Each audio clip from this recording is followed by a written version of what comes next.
Assalamualaikum warahmatullahi wabarakatuh.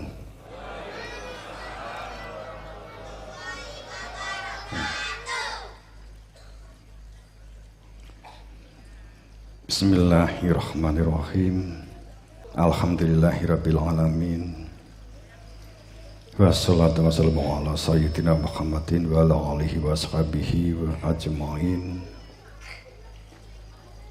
Qala Allahu ta'ala fi kitabil karim, a'udzu billahi minasyaitonir rajim. Bismillahirrahmanirrahim. Laqad kana lakum fi rasulillah uswatun hasanah liman kana yarjullah wal yawmil akhir wa dzakarallaha katsira.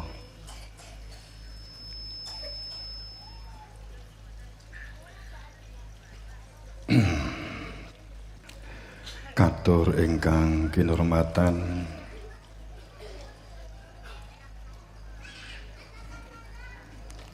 Datang Bapak Camat Klojen nggih.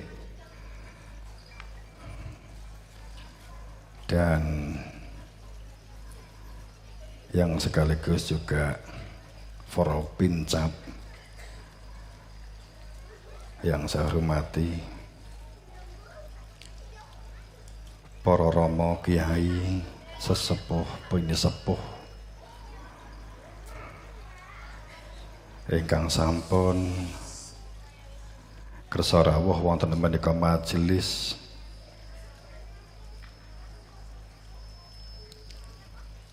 saking Wansat NU Bapak Haji Syukur Gus Fauzi, Kiai Haji Zamroni, Ustadz Abdul Qawi SPD, Bapak Haji Supriyati, Bapak Haji Hafid, Ustadz Haji Damanhuri, Bapak Haji Nur Hasim, Bapak Haji Hayamuddin ingkang sampun kersa rawuh,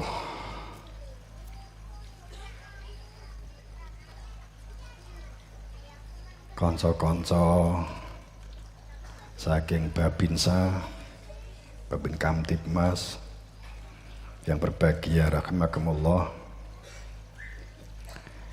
jamaah tahlil, wana istilah jamaah tahlil Selatan Pasar, berarti wonten sing Utara Pasar nggih, Kulon Pasar, Etan Pasar, Dhuwur Pasar. Jamaah tahlil Selatan Pasar, tahlil Wali Songo, jamaah Ansor Kidul Pasar Kota Lama, ugi Ikatan Warga Galis Malang.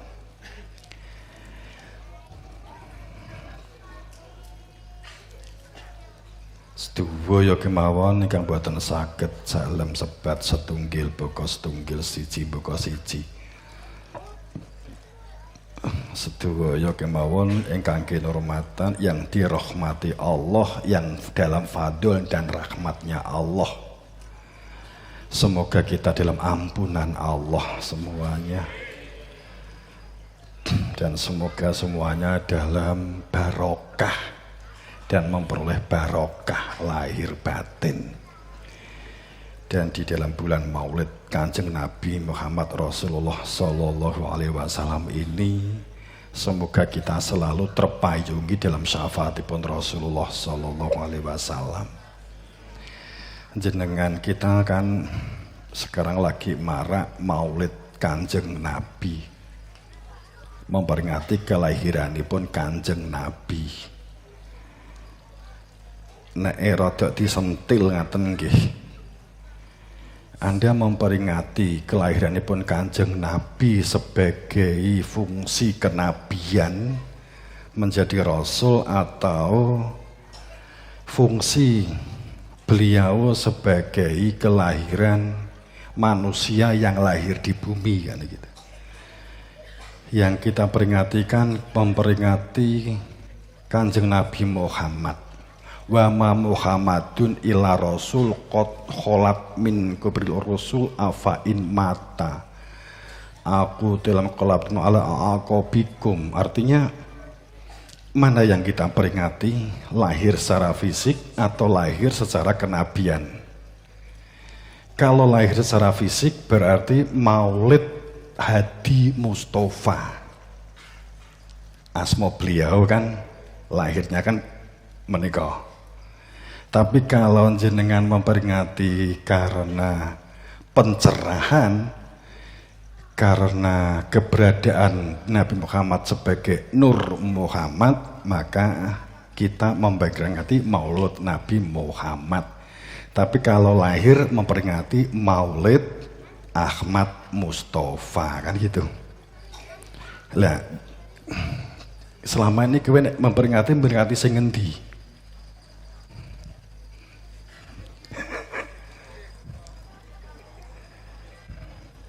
Iya, jadi kan dong gak kira-kira.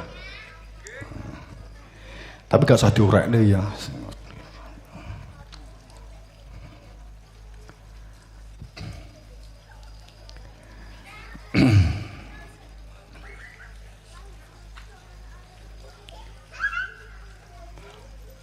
Niki wau MC ini mboten kersa duka minder duka napa. Langsung mawon mangke gak paring rangkep pramila mangke beliau ingkang kapurih paring pengendikan sambutan nggih sabadipun pembukaan menika. Allahumma sholli ala Muhammad. Allahumma sholli ala sayyidina Muhammad. Bedane Allahumma sholli ala Muhammad kalih Allahumma sholli ala sayyidina Muhammad jenengan ngertos mboten? Lho mosok ora ngerti kebangetan. Allahumma sholli ala Muhammad dan Allahumma sholli ala sayyidina Muhammad. Roh bedane ora? Mboten. Wah salah lah bar tak onek nih lebih bedane sing sijine enek sayyidina sijine ora. Alah piye iki diteruske pura iki ngono ra roh e.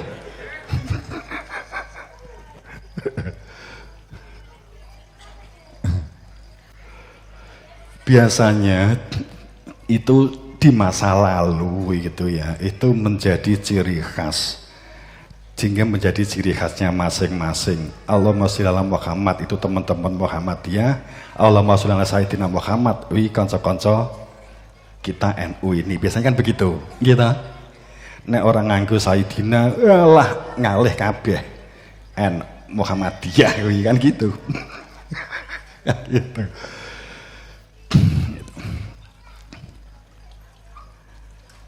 Kadang kita nggak tahu tapi kita sudah mengambil sikap. Itu kaitannya karo we memperingati Nabi Muhammad apa memperingati Ahmad Mustafa.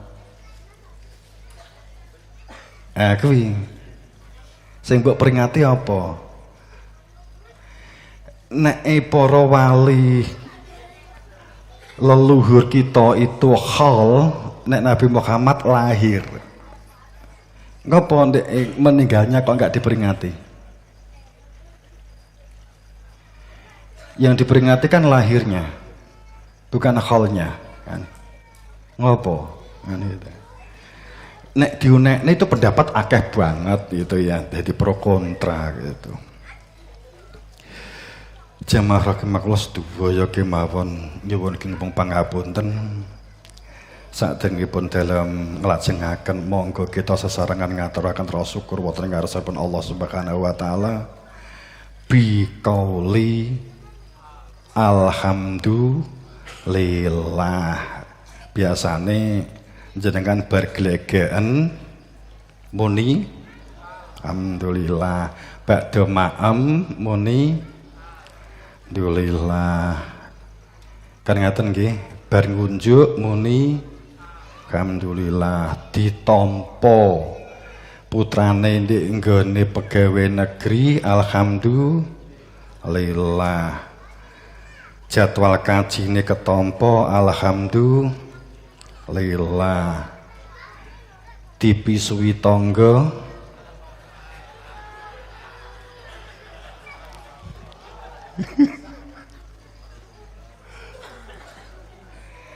biasanya tangga ngekei utang, biasanya kowe ngekei utang tangga, terus kemudian ganti kowe utang ora dilungi, munini napa biasanya? Napa? Masya Allah. Masya Allah itu kata penghalus basa Jawa lebih daripada kata halus daripada CUK. Nggih. Biasanya kan ngaten to, nggih. Pewegel itu biasanya bahasa halusnya itu Masya Allah duwe tangga kudu ngecek. Nah itu beralih itu gitu loh ya. Para kita syukur wonten ngarsaraken Allah biqouli alhamdulillah ning akhrajakum min butuni ummahatikum la ta'lamun syai'a wa ja'alakum sam'a wal absar wal afidah la'alakum tashkurun. Jadi posisi syukur itu teng mriki Bapak Ibu. Syukur itu sesuatu ingkang luar biasa. Syukur itu modal awal menjadi manusia seutuhnya, itu berangkatnya menjadi hamba manusia yang bersyukur. Kuncinya menika. Jadi aku mung diwanti-wanti nek teng Malang niku mboten usah nganggo basa alus napa ngaten to? Gak entuk to. Malang kok glagapan jarine. Pangapunten boten ngurangi adab, boten ngurangi akhlak, boten ngurangi rasa hormat bilih dalem nganggo cara akeh ngokone. Biasane kingko nek ngoko sing ganti diprotes sing soting. Sing soting wingko sing dik kono-kono, sing Bantenan, Jawa Baratan itu protes, tolong kasih informasi ke Pak Yai, bahasa Indonesia, bahasa nasional. Biasanya begitu. Ya kita ngalah karena itu juga banyak audien. Biasanya konco-konco Intel pusat biasanya yang protes malah.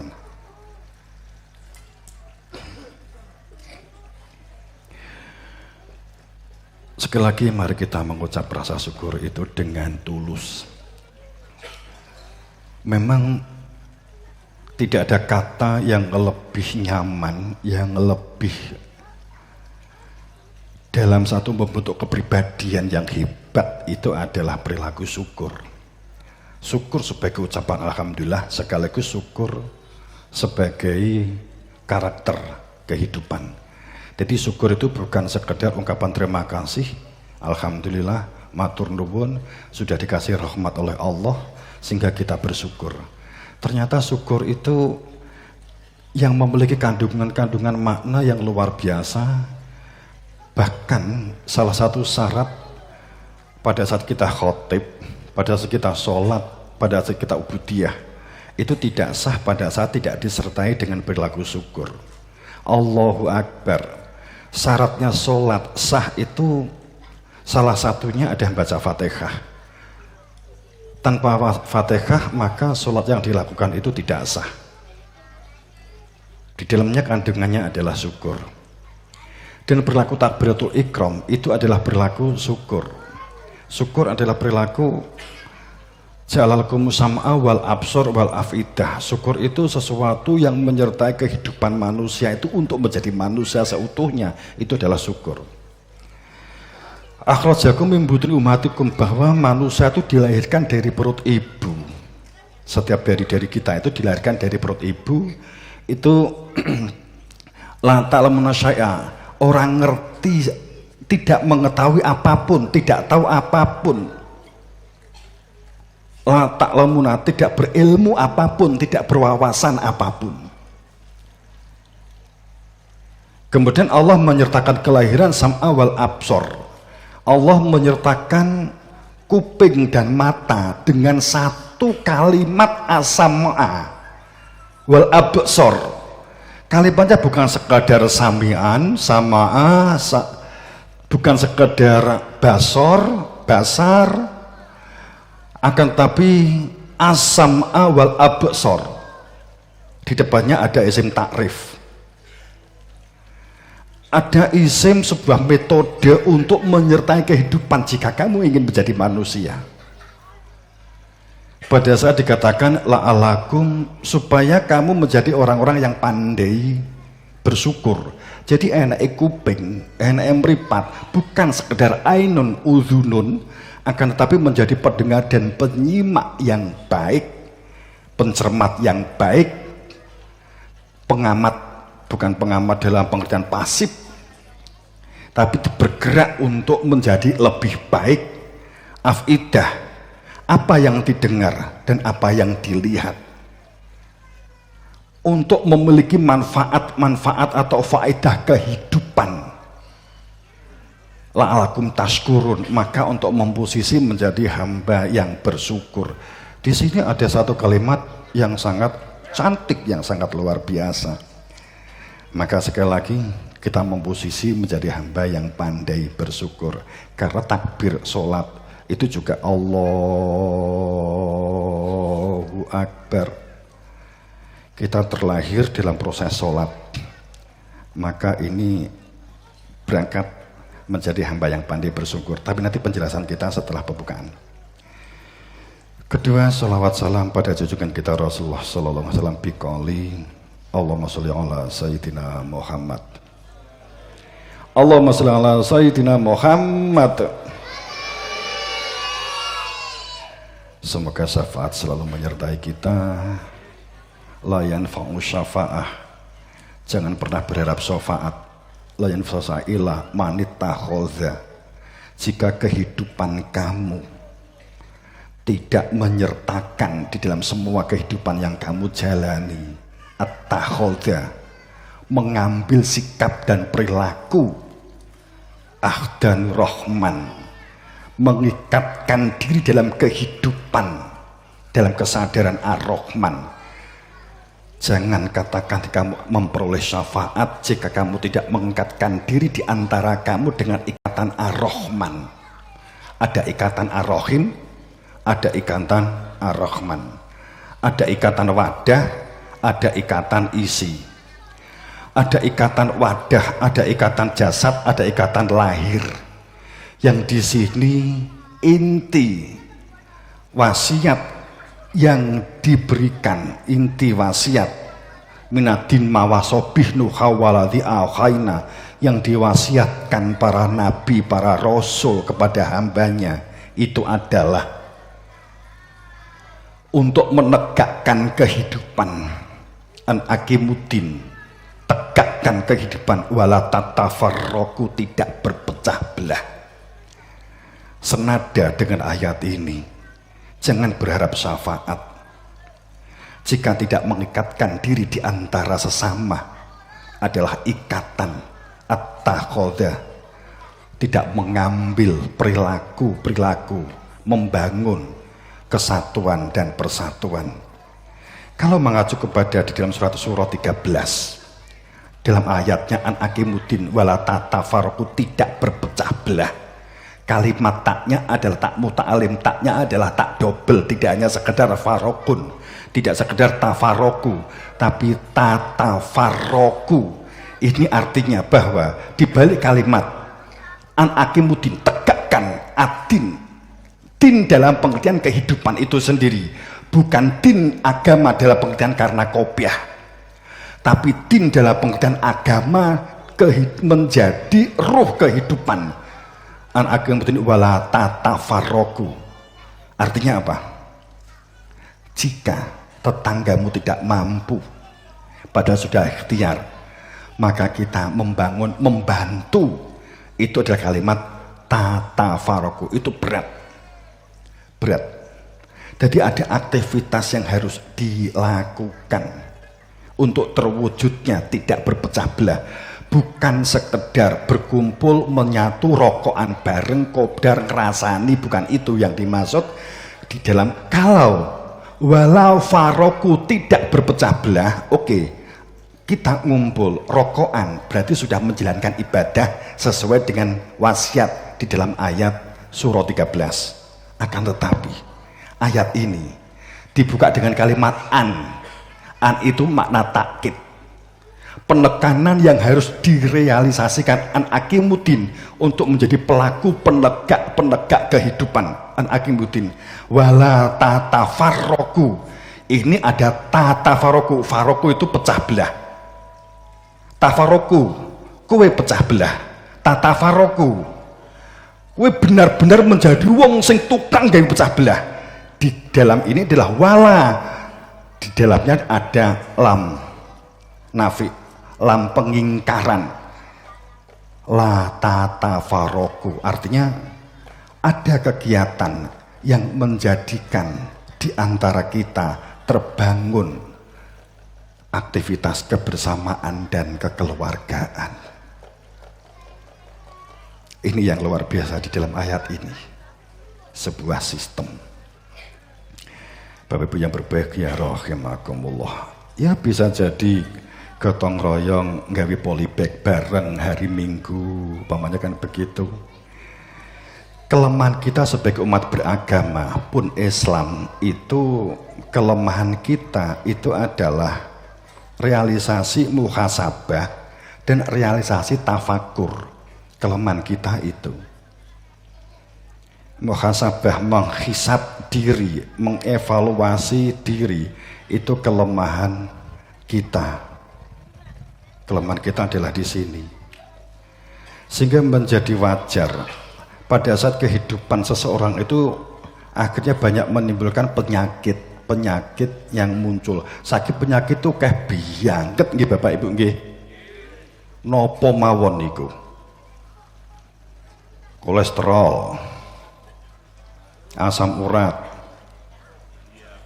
darah tinggi, pabrik gula, diabetes, nggih, kathah sangat. Napa sebabnya penyakit niku?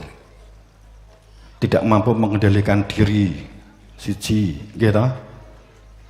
Enggak iso sabar, nggih. Ketelu napa? Kita memahami ayat-ayat kemandirian, kita memahami ayat-ayat kedaulatan, kita memahami ayat-ayat pemberdayaan, itu cenderung kita abaikan. Ayat-ayat tentang kemandirian, ayat-ayat tentang pemberdayaan, ayat-ayat tentang teknologi, itu cenderung kita abaikan. Sehingga kita tidak pernah tahu bahwa di dalam lombok ada saponin, bahwa di dalam kangkung ada tanin, bahwa di dalam selada ada fosfor. Kita tidak pernah tahu bahwa sesungguhnya di balik tanaman-tanaman yang tampak sederhana, ini adalah tanaman-tanaman yang dapat menjaga kesehatan kita. Kita tidak pernah tahu. Dan ayat-ayat tentang ini sangat banyak banget. Anda membaca Yasin, setiap kali Yasin itu didengungkan, pasti pikiran panjenengan nek dijak tonggo Yasinan nopo sing tek utek sampean. Nopo? Nek undangan Yasinan niku kira-kira sing wonten teng utek sampean nopo? Siji ampeng. Nggih. Loro napa? Sopo sing arep mati? Nggih. Sopo sing didungakne mati? Nggih. Sopo sing ditahlili, sing itu ada di dalam pikiran kita. Leres?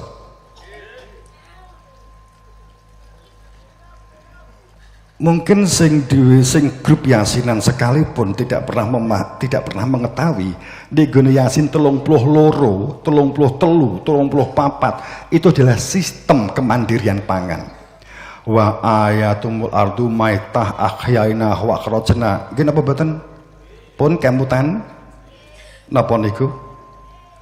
Salah suwijine wong dikatakan membaca ayate Gusti Allah nyoto direalisasi yakin digone kehidupan kang nyoto. Tanah-tanah sing kersang, tanah-tanah sing mati aja mbok umbar. Mongko wis tak kei wiji sing kenek mbok dele ning nggone lemah sing kersang kuwi. Hingga tumbuh menjadi biji itu tumbuh sehingga darinya kamu akan makan. Ning nggone 33 apa? Allah telah memberikan sistem pengairan. Kita mungkin kan nggak jelami ini ayat ini kan luar biasa. Jadi Yasin kuwi ora mung tinggi ndongakne wong mati mawon lho, Cung. Nggih ker. Itulah. Gitu. Jadi mosok terus Yasin posisinya spesifikasi wong mati. Itu ada ayat yang luar biasa. Apakah yang enggak, saya enggak mengatakan salah. Itu artinya bahwa di dalam ayat-ayat itu kalau kita memang liman kana yarjullah wal yaumil akhir dan Nabi Muhammad itu sebagai suri teladan bagi kita, ayo kita realisasikan secara utuh. Oke, ini pembukaan. Saya mungkin akan sekelas matur mateng panjenengan. Kita saat ini menghadapi, kalau panjenengan mendengarkan media sosial, kabar informasi dari pusat, ya, saya juga cek, saya juga ngebel di Jakarta beberapa kementerian, memang hanya untuk memastikan apakah berita-berita yang beredar itu benar atau tidak. Berkaitan dengan reses, stagflasi, bahwa tahun 22 masuk 23, di tahun 23 ini akan banyak terjadi krisis moneter, artinya krisis keuangan, kemudian akibat suku bunga dari setiap masing-masing negara itu bank pusat sentralnya masing-masing negara menaikkan suku bunganya sehingga terjadi fluktuasi yang hebat, harga-harga akan semakin tinggi, semakin tidak terjangkau. Kemudian yang kedua krisis pangan. Kemudian yang ketiga, saya tadi perjalanan ke sini saya sambil ngebel salah satu tim ketua BMK gempa internasional menginformasikan bahwa ke depan alam ini cukup memiliki perilaku hati-hati. Ini seperti berkaitan begitu. Apa yang harus kita lakukan dengan ini? Beliau yang ngebel ya dalam perjalanan saya tadi sampai menjelang Surabaya tadi ada bel dari beliau, dari Mas Modrik, kemudian menginformasikan bahwa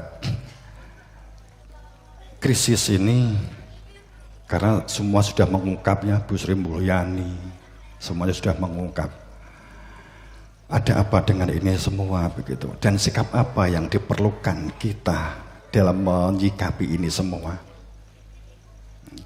sehingga sudah tidak saja seharusnya kita tuh gontok-gontokan hanya karena fanatik dan kultus. Tapi kita sudah saatnya untuk berdiri bersama, berjalan untuk menyikapi keadaan dan situasi ini untuk lebih baik. Walaupun kita tidak meninggalkan ubudiyah dan kesadaran bahwa setiap dari diri kita pasti akan meninggal dunia, bagaimana meninggal yang husnul khotimah. Ngaten to nggih? Ya. Karena sehebat apapun di dunia kalau nggak husnul khotimah, tinggi apa? Gini apa mboten? Ya. Untuk apa? Kalau meninggalnya nggak husnul khotimah.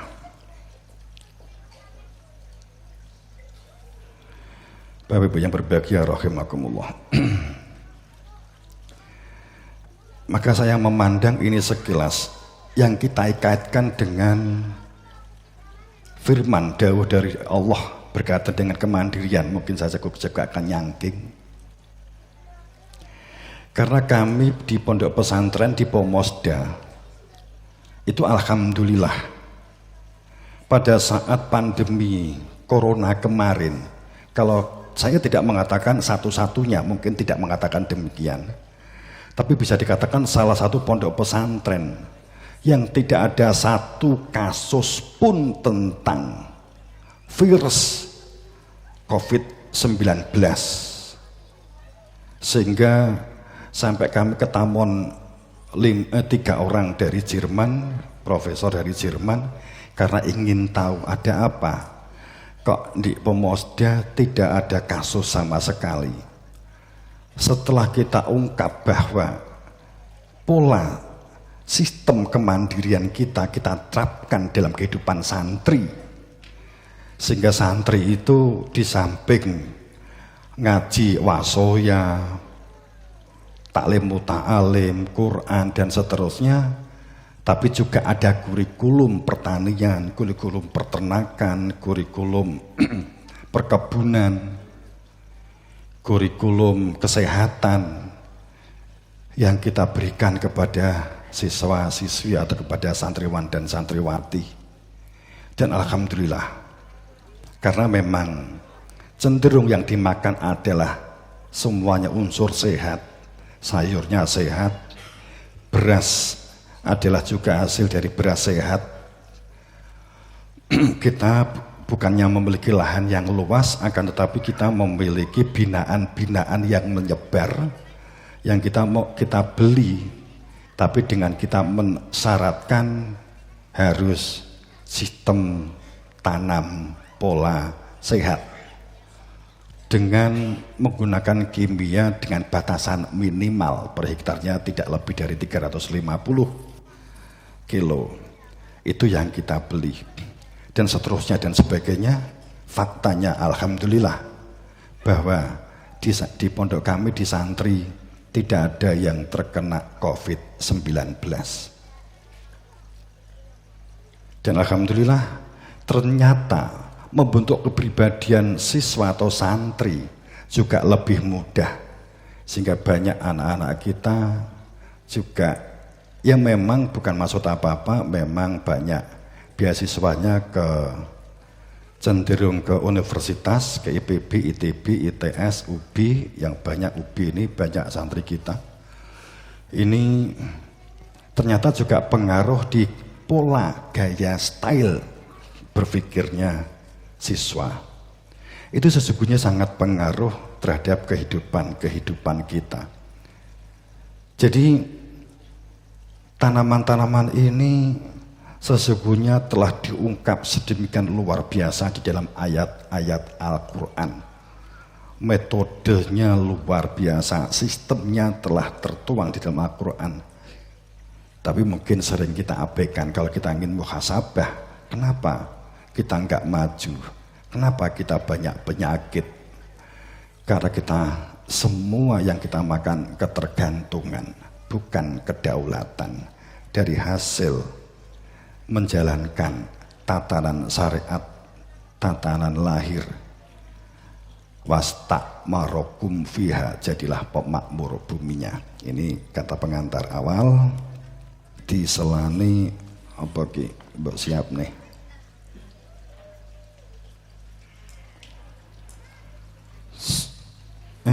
Iya kita. Ya, apa sih ini? Seluku-seluku batok ya. Seluku batok. Ini lelagon yang sementara diviralkan, pengarangnya adalah Sunan Kalijogo, Raden Said. Seluku-seluku batok. Tapi sebenarnya siapa? Seluku-seluku batok. Oke.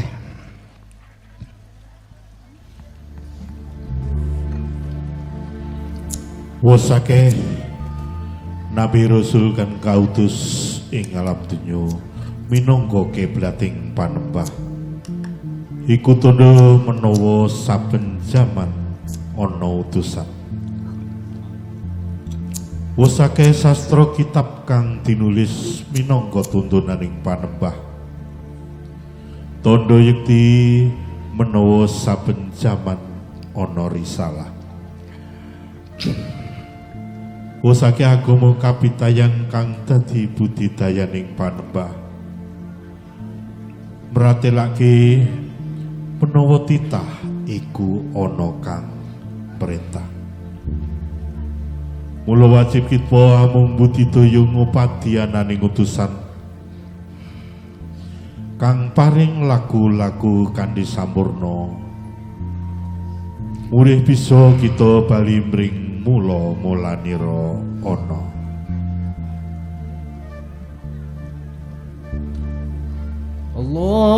Allahumma sholli wa sallim ala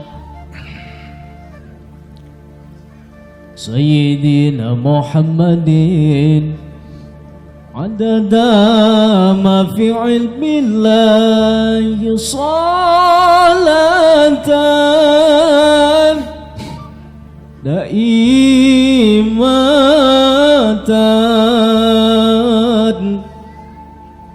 bidawami mulqilahi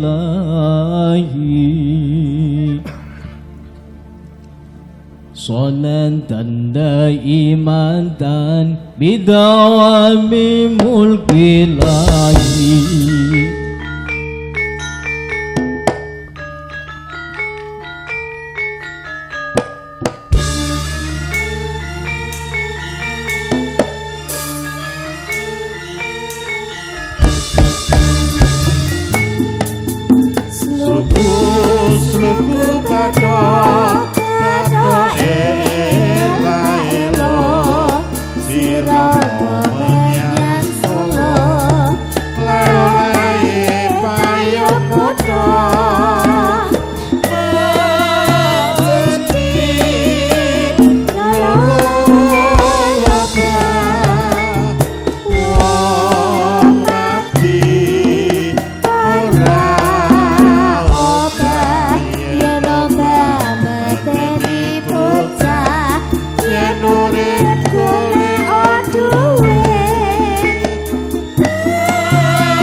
Saliku batinuka la ilaha illallah siruma man sallallahu fa isun ala man taba ittakhidillah rabba man mantara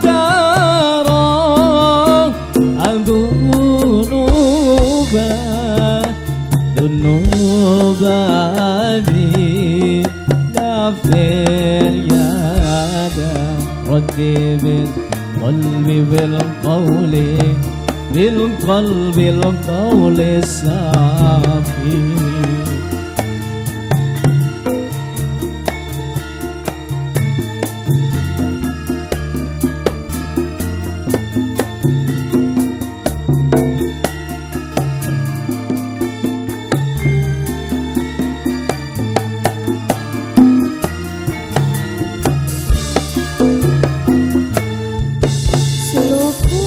Suku beto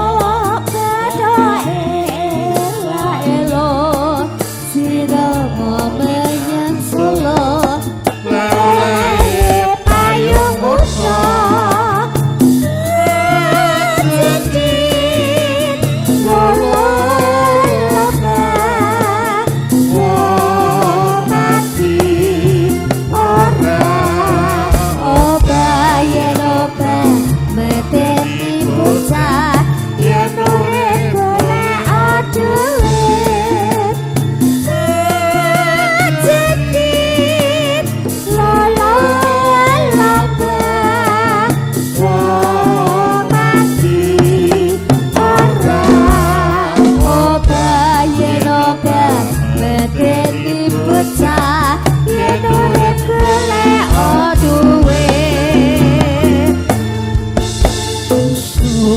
saliku saliku batinuka batinuka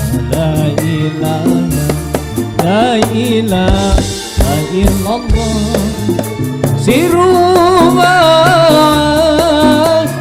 man sallallahu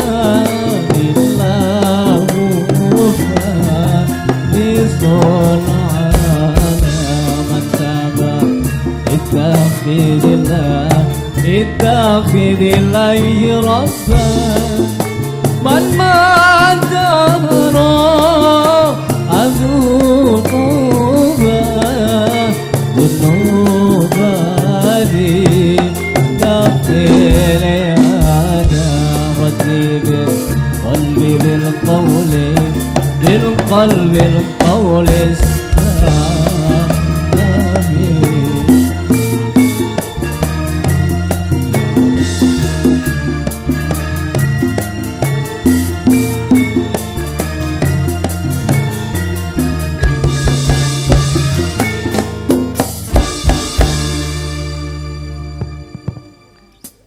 Untuk menjadi penata kelola kehidupan itu untuk memiliki perilaku ampunan. Perilaku ampunan itu apa? Pinter ngalah, komunikasi. Nek gak ngerti ngomong gak ngerti, takok sing ngerti.